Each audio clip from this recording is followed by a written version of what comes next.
One of the most dangerous statements you can make as a screenwriter is, oh, I already know that. If you're gonna take the time to tell a story, then tell a story that matters. If you're pursuing mastery, or at least if you want to pursue mastery, what does that mean that you need to be doing? I mean, you know that's what you want to do, but what should you be doing? What are the right mindsets to have along the way? So I'm going to mention and pull apart 5 things that, if you're doing them, will get you on the path of the relentless pursuit of screenwriting mastery. Number 1, practice the craft. And on one hand, I realize this might be an obvious one, as many of you are thinking, well, duh, of course I'd practice the craft as I write my script. But that's the problem. Practicing isn't doing, it's practicing. So if your practice is just writing your next script, okay, you're not practicing. I've mentioned before that one of my earliest jobs was as a snow ski instructor, and there's one not so great strategy to learning snow skiing that some of you may have experienced, and it's when your friends just say, put the skis on, we'll go up the lift, you'll learn as you go. Okay, this is not a good strategy. It can work if you're athletic or just have some natural ability, it can work, but it is by far not the best strategy. In screenwriting terms, you can just start trying to write the screenplay. You load the software, you open up a new document, and you learn as you go. But this isn't practicing. It's trying to do the thing. If you want to master something, you have to practice. So you know what I would teach my snow skiing students the first time, brand new to skiing? They showed up to class with their skis. All of them had tried to put them on before, maybe. So the first thing we talked about was literally how to put on skis and how to take them off. The next thing, how to fall. You know, when you're learning to ski, at some point, you're gonna start going too fast. How do you fall safely? So I teach them how to fall. And the next thing, how to stand up. After you fall, you gotta be able to get up. And they practice that on the side of a very small hill. The simple basics. We didn't go up the lift and have them learn it on the way down. No, we practiced at a very small hill. Because if you don't know how to put your skis on or take them off, if you don't know how to fall safely, if you don't know how to get up after you fall, teaching you how to stop or turn or navigate a mogul is a waste of time. So the first thing you have to do if you want to become a master screenwriter is practice the craft. Focused practice on specific things, not while you're writing a story. Practice writing scene descriptions, practice writing character introductions, practice writing an argument between two people, practice writing a host of things. Focused practice leads to expert performance. So the first part of mastery is to practice the craft. But you can't just practice and just kind of like do it. Like, I'm just practicing, blah, blah, blah. No. You have to have and do it with an attitude of pursuing excellence. You're not just doing it, you're trying to do it well. And that leads to our second element of becoming a master screenwriter and pursuing mastery is you have to reject complacency. One of the most dangerous statements you can make as a screenwriter is, oh, I already know that. And one that may be even worse is, yeah, it's good enough. No. Good enough is never good enough, never. And this attitude and approach kills the career of many would-be screenwriters before the career even has a chance, because the screenwriter has chosen to settle to be, it's good enough. Every screenwriter I know is constantly striving to learn more, to improve, to get better, to make the next script better than the one that they just wrote, and to make the one they write after the current one even better. Complacency breeds laziness, and laziness will get you nowhere. You have to reject complacency at every turn. You have to get good at recognizing it in yourself when you see it and pull it out like a weed, roots and all. Otherwise, the weeds grow and take over everything, and you'll have nothing. King Solomon noted in the book of Proverbs, I passed by the field of one who is lazy, by the vineyard of a stupid person, and see, it was all overgrown with thorns. The ground was covered with nettles, and its stone wall was broken down. Then I saw and considered it. I looked and received instruction.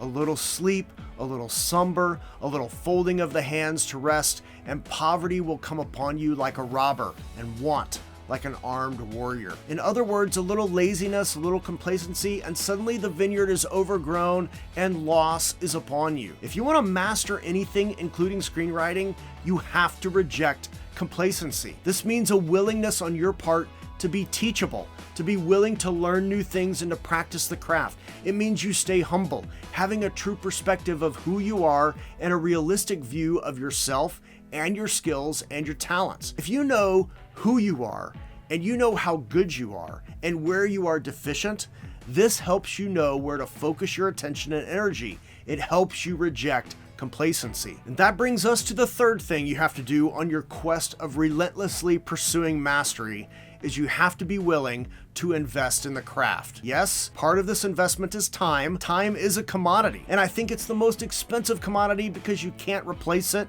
when it's gone. So yeah, you're investing your time when you practice the craft and when you try to further hone it because you are rejecting complacency. But time isn't the only cost. Mastering any craft is going to cost you, and you have to be willing to invest in the process of mastery. Two additional things it will cost you are opportunities and money. Yes, I said it, money. Screenwriting is a business.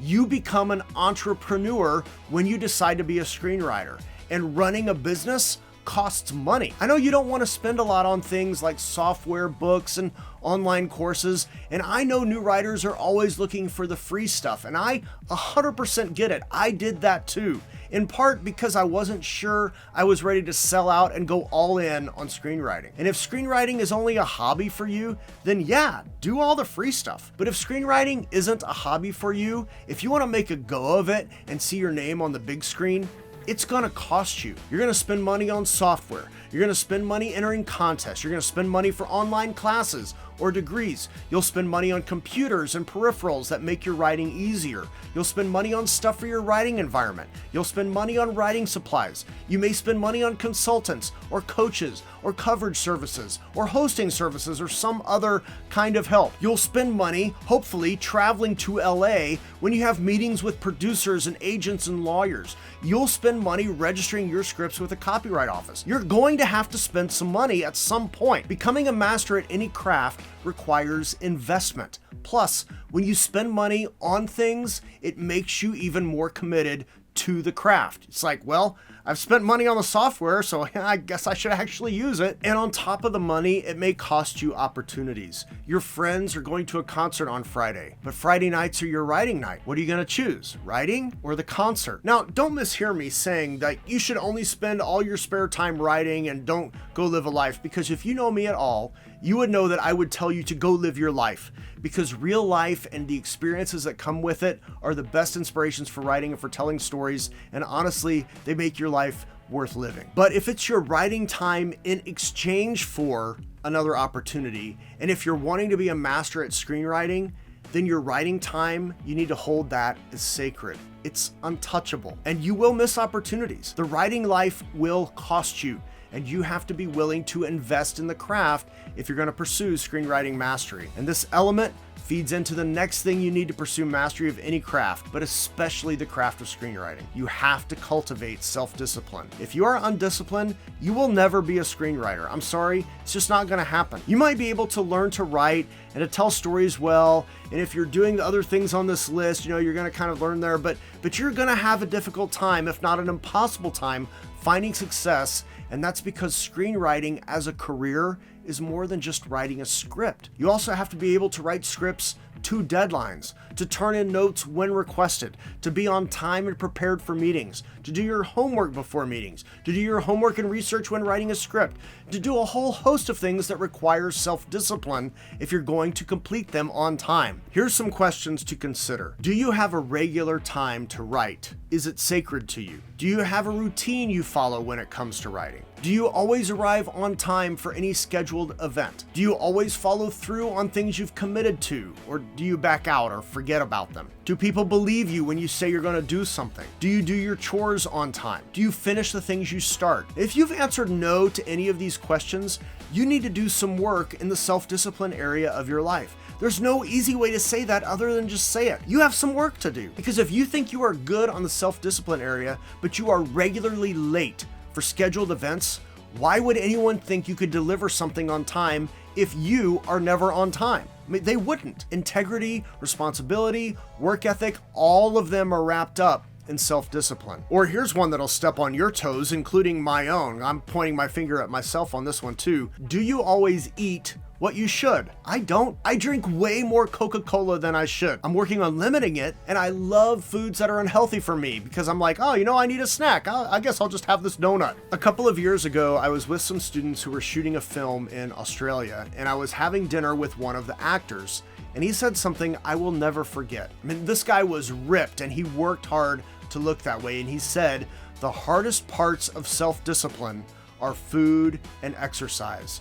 If you can master those, everything else is easy. Self-discipline can't just be associated with writing. It's a lifestyle. It has to be who you are as a person. You have to be self-disciplined if you want to master screenwriting, and not just in writing, but in your life. Self-discipline helps you regularly practice the craft. It helps you reject complacency and things you shouldn't be doing. It helps you balance and count the cost of your investment. And it helps you understand and put into proper perspective that screenwriting and becoming a master at it is a marathon, not a sprint. And you aren't going to be a marathoner without self-discipline. But there's one more thing you need to do if you want to be a master screenwriter. You have to embrace continuous learning. We did kind of hint at this above and talking about engaging in focused practice of the craft, because you would obviously be learning if you were doing that. And there's an element of it we talked about in the investing in the craft part, because you may choose to participate in an online class or buy a book or something like that. But it's more than just reading a book or listening to a podcast or watching a YouTube video like this, which I appreciate, by the way, so be sure to hit a button if you're finding value. It's more than just writing screenplays, although writing screenplays are important. It's about having the attitude of being a lifelong learner, that you as a person embrace continuous learning as a lifestyle habit, that you are always interested in learning something new. One of the things I learned early on in life is when you have a conversation with someone, your first focus should be on giving them an opportunity to talk about what's important to them. But most of us approach any conversation, especially if it's someone we want to talk with, in an attitude of telling them about ourselves or telling them what we want to tell them instead of asking them about them. Think about dating for a second. I'm married, but I still remember dating and talking with others I thought I'd be interested to talk with. But if you dive into those conversations by trying to talk about yourself first, you're doomed. But if you ask about the other person and their interests, asking them to teach you something that you don't know, those conversations tend to go a lot better. And they do so because you are approaching the conversation not in a selfish way, but in a way that exudes lifelong learner. And once you have that attitude, you've got to apply it. I mean, you can't just have the attitude and not do it. You've got to apply it. That means doing things like watching videos, listening to podcasts, and buying books and actually reading them. Here's an interesting quote from Brian Tracy, author of Eat That Frog and a few other books. And he said, if you only read one book per month, that will put you into the top 1% of income earners in our society. But if you read one book per week, 50 books a year, that will make you one of the best educated, smartest, most capable, and highest paid people in your field. Regular reading will transform your life completely. In other words, just reading one book a month, just learning from what you can read one book a month, puts you at the top of the list. But if you do more than that, you can become a master at something. So what if you read 12 books this year on anything? Doesn't matter. Pick 12 books, read 12 books. How much could you learn? But what if they were 12 books on screenwriting? Where might you be 12 months from now? Or what if you read 20 books on screenwriting this year and 30 screenplays over the next year? How much do you think you'd learn? How much better off do you think you'd be? But it doesn't just have to be books. The point is to embrace continuous learning, to recognize you aren't there yet, to realize there is more you can know. There's more I can know. I'm constantly trying to learn. Sometimes I read a book or reread a book and I discover something I didn't know. I find something I missed the first time through. Sometimes I read a book and I don't learn anything new, but it solidifies and reinforces things that I already knew, reminding me about things. Oh yeah, I should be doing that. This has also happened to me with writing classes I have taken. When I was starting out or still new, those writing classes were like drinking from a fire hydrant, and it was awesome because I was learning all kinds of things that I didn't know. But as I progressed in my abilities and skills and knowledge, when I came to that fire hydrant, I was reminded of things. And things that I'd forgotten about, or things that I just needed to be reminded of. And yes, I have a book, I have an online course, I have a coaching program. All of those links are below. You can take advantage of those if you want to, but they're for people who are pursuing mastery of the screenwriting craft. And whether you take advantage of the things that I have or not, if you aren't embracing continuous learning, you will never become a master screenwriter. I'm sorry, you just won't get there. But I want you to get there. I want you to find success. I'd love to help you if you want my help. But the truth is, if you're going to relentlessly pursue screenwriting mastery, there is a price to pay. You can't just expect dumb luck to do it for you. It's gonna cost you time, changing some of your unhealthy mindsets, shifting your thinking as you learn new things, and it'll cost you actual money. Whether you only invest in software and a few books, or whether you do some online classes, or choose to go to film school, there is a price to pay. Mastery isn't free. It takes practice of the craft, rejecting complacency, investing in the craft, cultivating self-discipline, and embracing continuous learning. And if you aren't willing to pay the price, finding success as a screenwriter will elude you. I do have links below that can help, and I also have several videos that go a bit deeper into some of these things. But I have found one of the most difficult mind shifts to make in pursuing screenwriting mastery is in regard to cultivating self-discipline. And you can learn more about how I do that by watching this video right here. Drop a comment below about what was helpful in this video, and don't forget about all the buttons. And when you tell a story that matters. See you later.